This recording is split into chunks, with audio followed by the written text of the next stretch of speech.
Hoş gördük. Bugün sizinle trading dünyasının en büyük sirrini bölüşeceğim. Hiç düşünmüşsünüzmü niye traderların 90%'i pul itirir? Çoxları ilə bilir ki, günah bazardadır, şanslılıqdadır veya stratejiyadadır, amma reallıq tamamilə fərqlidir.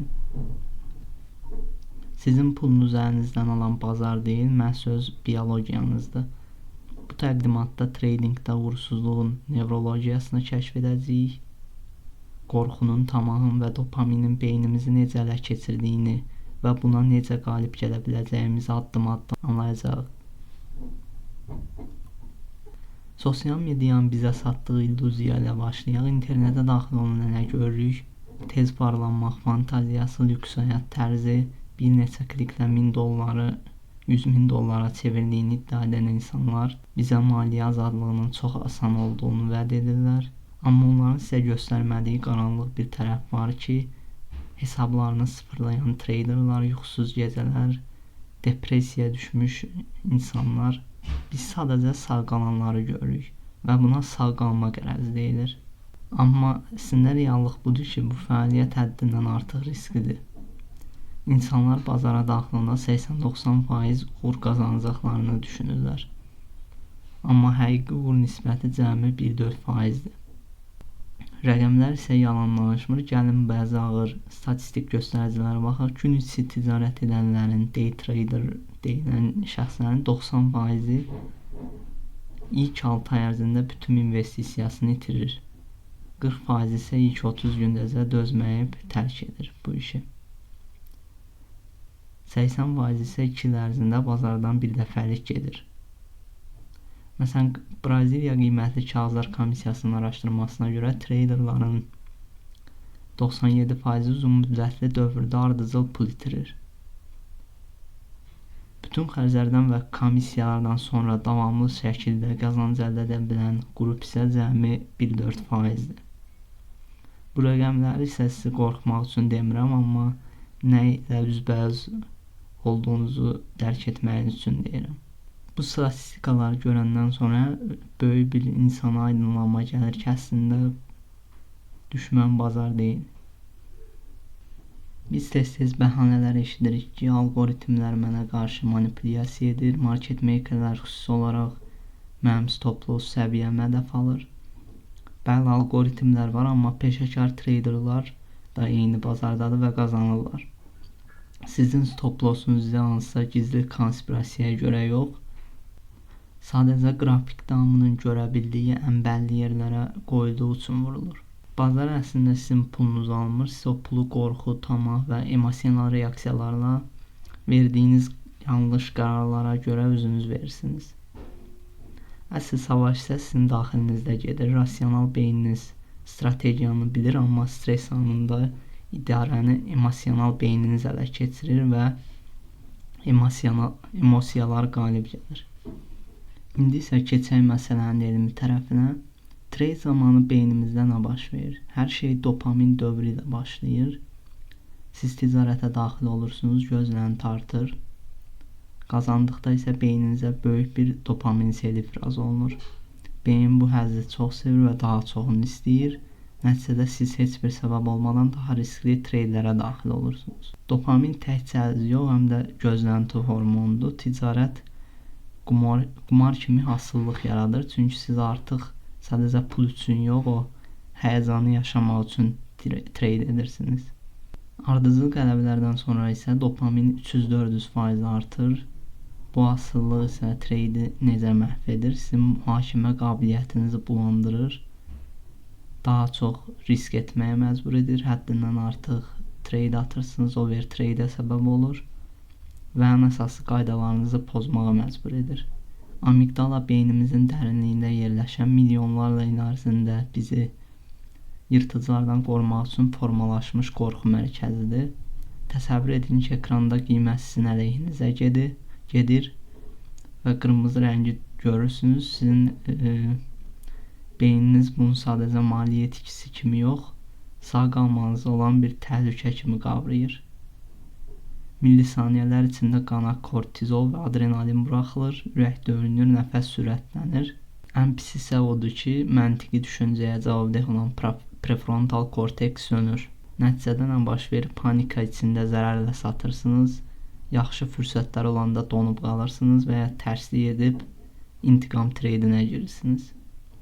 Qorxu, yəni böyük mənzərəni görməyinizə mane olur. Qorxu zərərdə olanda bizi məhv edirsə, tamah isə qazananda bizi bitirir. Ardıcıl qələbə qazananda beyində dramatik kimyəvi dəyişikliklər olur. Dopaminlə yanaşı testosteron səviyyəniz artır. Bu isə təhlükəli bir yenilməzlik hissi və risk alma davranışı yaradır. Bu anda çox təhlükəli bir psixoloji dönüş baş verir. Qələbədən əvvəl qaydalarıma əməl edib riskimi qoruyacağınızı deyən siz, qələbədən sonra artıq mən bazarı oxuyuram, uduza bilmərəm deməyə başlayırsınız. Bu isə idarə etmə illüziyası adlanır. Siz əslində şansla gələn bir uğuru öz bacarığınıza səhv salırsınız, nəticədə həcmlərinizi böyüdürsünüz, stop loss qoymursunuz, necə olsa geri qayıdacaq deyə düşünürsünüz və bir tək səhv trade günlərlə etdiyiniz qazancı silib aparır. Bütün bu bioloji proseslər isə bizə ən çox yayılmış psixoloji tələlərə salır. Birincisi, fürsəti qaçırmaq qorxusu, qiymət artıq yüksəlib gedəndən sonra təpədən almaq əslində bir dopamin impulsudur. İkincisi, intiqam ticarəti.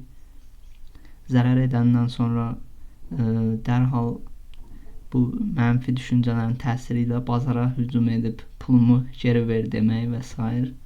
Üçüncüsü isə zərərdə olan pozisiyanı saatlarla açıq saxlamaq, bərpa olacağını ümid etmək. Çünki beynimiz uğursuzluğu etiraf etməkdən qorxur. Digər tərəfdən isə qazanclı olan mövqeyini həddindən artıq tez bağlayırıq. Əlavə olaraq dopamin acılığından yaranan həddindən artıq trade açmaq və bir neçə zərərdən sonra səbirsizlik göstərib dərhal başqa strategiyaya qaçmaq. Gördüyünüz kimi bu tələlərin heç biri riyazi və texniki əsası yoxdur. Hər biri sırf bioloji və ibtidai reflekslərdir. Burada çox böyük də bir paradoks yaranır. Niyə bilik tək başına yetərli deyil? Çünki bilik ilə icra arasında böyük bir uçurum var. Traderların çox əslində nə etməli olduğunu bilirlər. Stop loss qoymağı, 1-2% risk eləməyi, planı əməl etməyi oxuyublar. Amma problem məlumat azlığında deyil, icradadır. Yəni siz stop loss qoymağı bilirsiniz, amma qorxu sizi o stopu aşağı çəkməyə ya da oynatmağa məcbur edir. Sən 1% risk etməyi bilirsən, amma tamah səni 10%-ə sürükləyir. Əslində isə trading məlumat problemi deyil, özünə nəzarət problemidir. Bazar sənin psixolojik zəifliklərini sənə göstərən bir güzgüdür. Yəni sadəcə kitab oxumaqla nəticə əldə edilmir. Çünki stres anında emosiyalar məntiqi üstələyir, dopamin intizamı qırır, həddindən artıq özünə inanırsa ehtiyatlılığı məhv edir. O qazanan 10% insan isə əslində o sarsılmaz intizamına görə bu bazarda qalib gələ bilir, profitable ola bilir.